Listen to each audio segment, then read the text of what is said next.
Alright guys, so that developer live stream that we saw contained a lot of information, right? It could be a tad bit overwhelming with all the events that they went ahead and provided, as well as everything else that's coinciding with version 1.2 with the new characters, new weapons, things of that nature. But nonetheless, I couldn't be more excited for this new version to drop on December 23rd. And there were a few things that stood out to me in particular that I did want to go ahead and do videos on. And the first thing that I wanted to go ahead and take a look at were the 4 new free-to-play weapons that we're going to be able to obtain in version 1.2. What we're going to do is take a look at their skills and what they're bringing to the table. And I do hope you enjoy today's video. If you do, go ahead and drop a like. It helps out the channel tremendously. And if you're new to the channel, you enjoy the content, you also enjoy Genshin Impact, go ahead and consider subscribing, join the FBG family. But let's go ahead and jump straight into it. Now, really quickly, before we do, I did want to mention and take this opportunity to say thank you to each and every one of you that joined me on that live stream. It was absolutely amazing and I had such a great time, and I cannot wait to do it again in the future. So thank you so much, each and every one of you.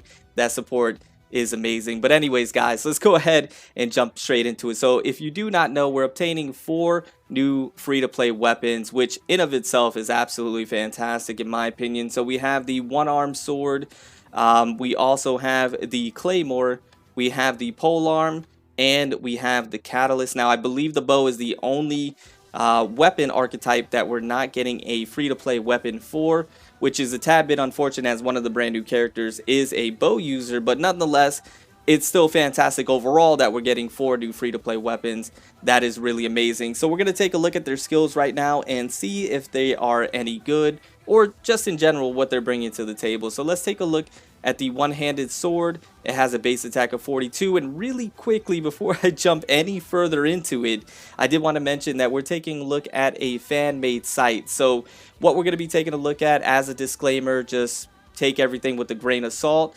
The base, information as far as stats and things of that nature may change when it finally releases in the game on December 23rd.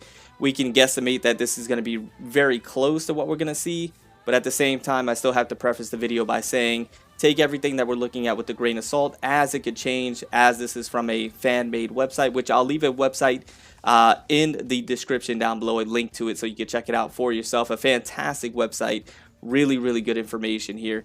Anyways, let's go ahead and take a look into it. So this is the Festering Desire, the one-handed sword, and it is a 4-star. I believe all the weapons we're going to be taking a look at are 4 stars. That has a base attack of 42, with the substat being an energy recharge percentage. And then the passive ability for the special description, it increases elemental skill damage by 16% and elemental skill crit rate by 6%. So that's not bad. Let me take a look here. It looks like the energy recharge is at a 10%. Okay. And let me just take a look here at the level. Okay. So if we take a look at, let's say, level 70, we're looking at, roughly about a 38% energy recharge.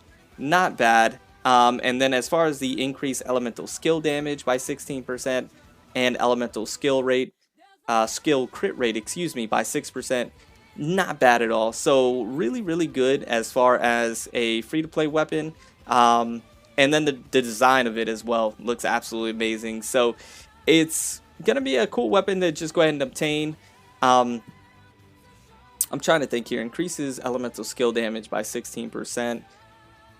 Yeah, that's not bad. An elemental skill crit rate by 6%. I mean, it's nothing to write home about, to be quite honest with you. The energy recharge is a substat, obviously can go with a spam ult type of build. Nothing too crazy here, but it's still a good weapon nonetheless. And if anything, it's a very cool looking weapon as well, right? Okay, so we're going to go ahead and move over to the Claymore, the Snow-Tombed Star Silver. This has a base attack of 44, and it has the physical damage percentage as the secondary substat. Very nice right there. And then if we take a look at the special ability, the passive ability, hitting an opponent with a normal or charge attack has a 60% chance of forming and dropping an Everfrost icicle above them, dealing 80% AoE attack damage. Opponents affected by cryo are dealt 200% attack damage, can only occur once every 10 seconds. Immediately, the first thing I think of is Chongyun here. I think he's going to benefit from this the most, just based off of that special passive ability description. Yeah, because that's a massive 200% attack damage. That's a massive buff that are affected by cryo. So you can already have them affected by cryo with Chongyun, and then go ahead and take advantage of this.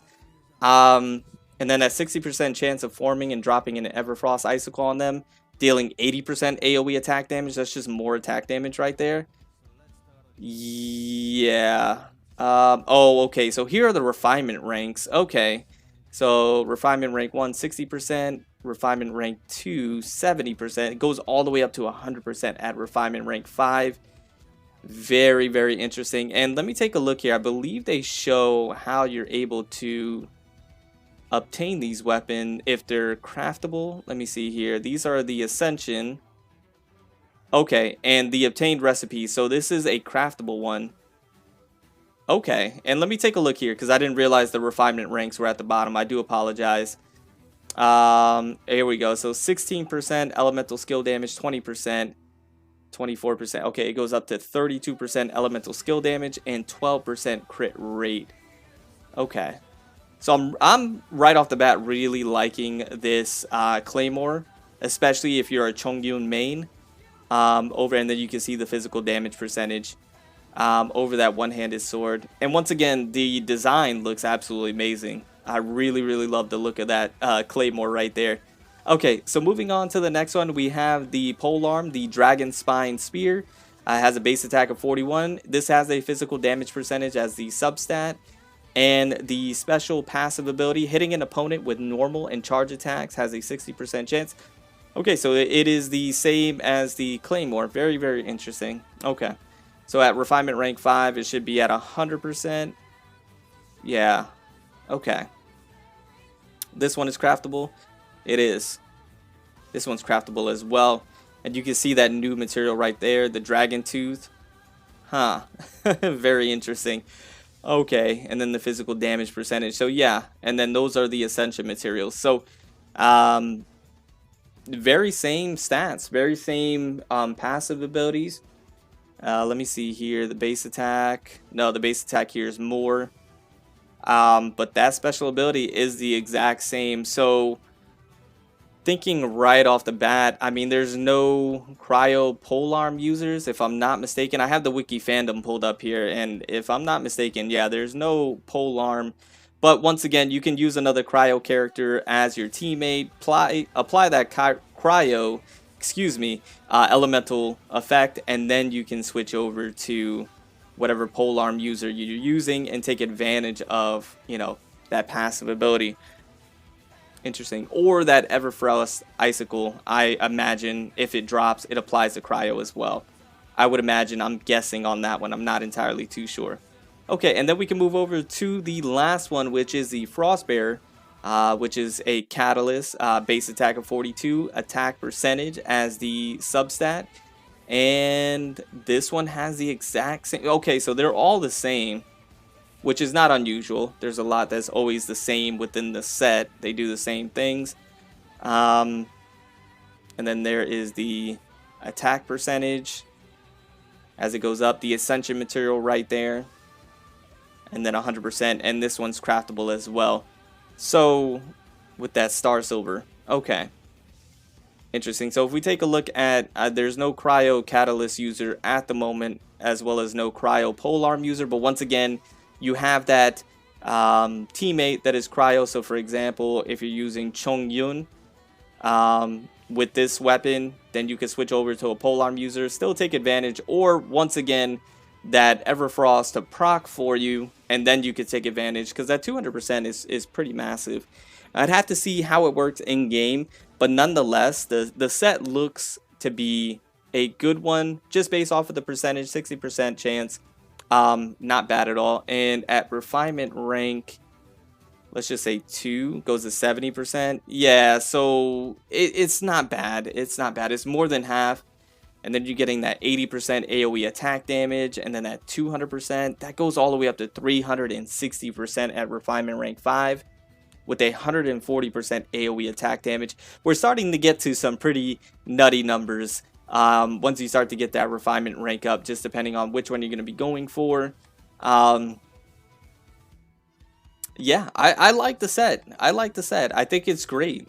I think it's doing some good things. Once again, I would have to put it into practice because we're just reading what's on paper. I would have to try it out in game and see how significant it really is, see how often it actually procs. But not bad at all. Let me know in the comments down below what you guys think. Let me know if this seems viable. Let me know if this is something that you're going to be crafting. Or let me know if you're going to be skipping this altogether and you're not really too interested in it.